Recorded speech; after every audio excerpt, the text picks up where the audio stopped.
Okay, negation and conjunction. Just a reminder that as we go here through this section and then the next section, we're going to continue adding some symbols and some definitions, and those are going to be very important that you learn. And when we talk about the truth values of these statements, we'll kind of summarize those all when we get to section 5, and that's when you'll be exposed to the table that is in your formula booklet. So don't freak out about how you're going to remember which ones are true and which ones are false, but focus on knowing what the words mean and what symbols are what. So another new word, negation. Negation gives the opposite truth value of a statement. So if your given proposition is true, then the negation will be false. If the proposition is false, then your negation will be true. And the symbol for negation is, I don't know how you say that in words, but we've got a line that just kind of comes down, and then whatever your proposition is. So there's my notation right there. Okay. Now in different textbooks, I want to say kind of more like a little curly line there, but in the IB they use the kind of sideways L there. Okay, so first one, determine the negation of the following. This should say A and B, not E and F. School starts at 7:40. So the negation of that would be school does not start at 7:40. Now, of course, this is true, so this is automatically false. But, of course, we know that that's not what time school starts. Okay. There are 30 days in the month of February, so the negation would be there are not 30 days. And I know there's a lot of writing in the homework, so feel free to abbreviate there if you want to. Of course, this is false, so this would be true. Okay. Next, determine the solution set of the given statement, then give the negation of the statement and its solution set. Okay, so if we were to solve this right here, that would be 2x is less than or equal to 5. Sorry. X is less than or equal to 5. Just divide both sides by 2. Now just a quick little review about inequalities.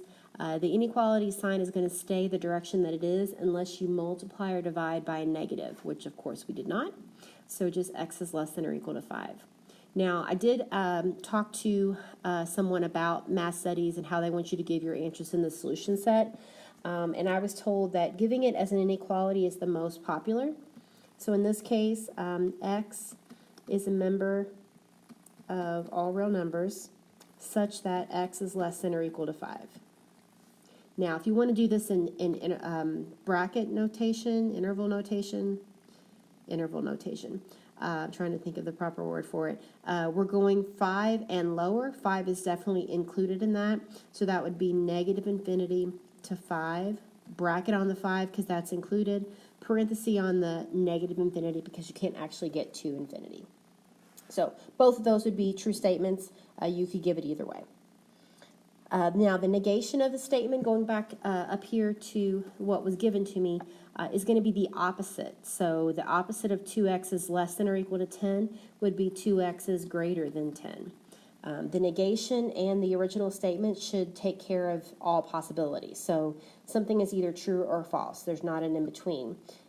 A number is either less than or equal to 10 or greater than 10. That takes care of all the possibilities. So solving that now, of course, that would mean that X is greater than 5. So that solution set would look like this. Or we're going 5, but not actually 5, so it's a parenthesis. To infinity, can't get to infinity, so we use a parenthesis on that as well. And the last little comment here was that notice that the solution sets, so the two that we wrote out there, of negations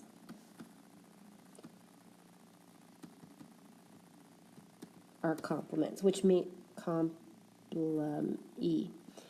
complements, which means that they're opposites. They're going to again take care of every possible number that you could think of on a number line.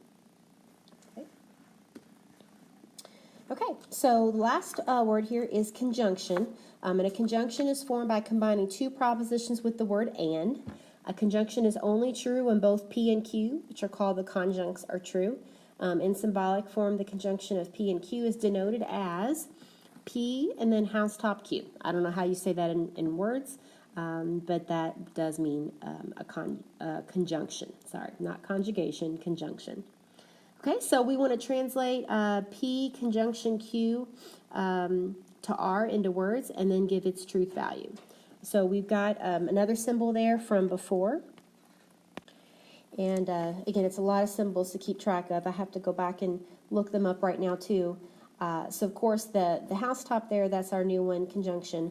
The arrow here, just as a reminder, that is our implication.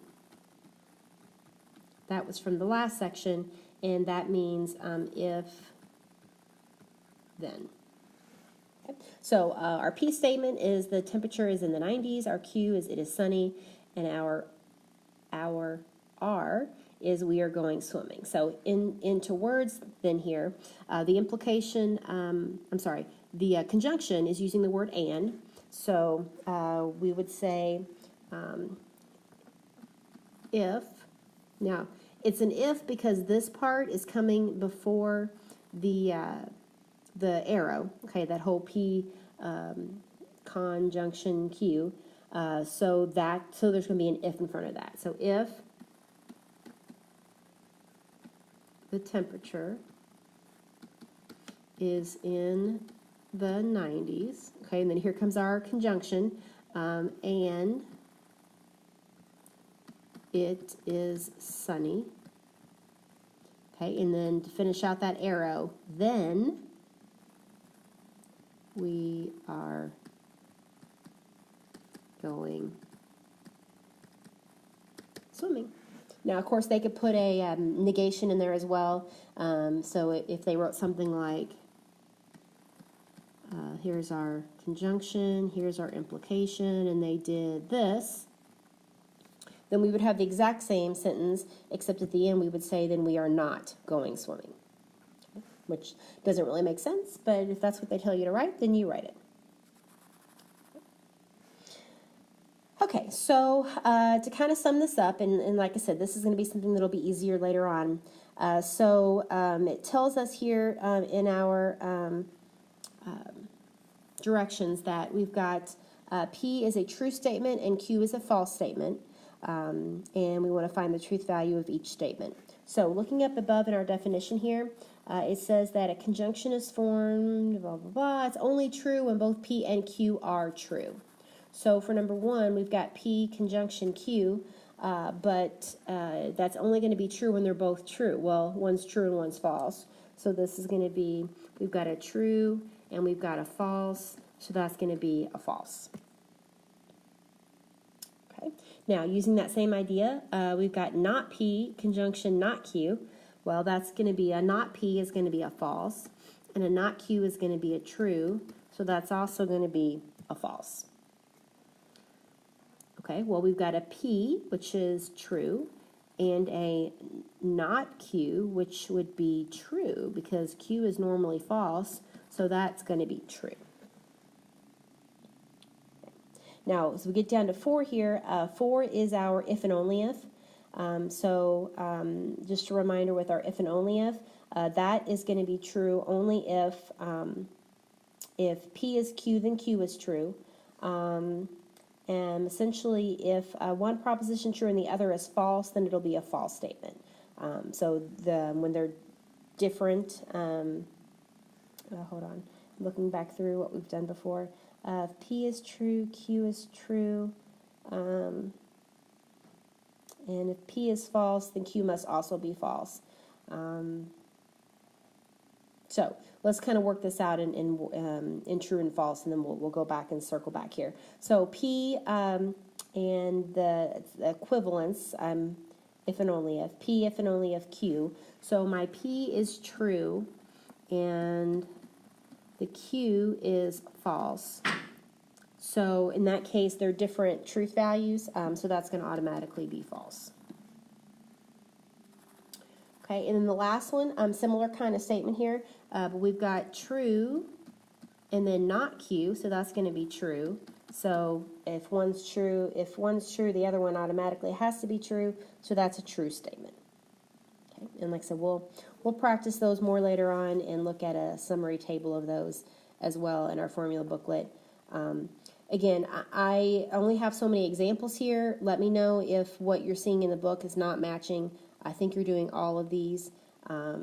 So let me know if you've got questions, and we'll add one more kind of section of some new words on, let's see, today, well, I'm not going to say days of the week, but in the next section, in section 9.4, and then we'll get to those truth tables summarizing all this stuff in section 9.5.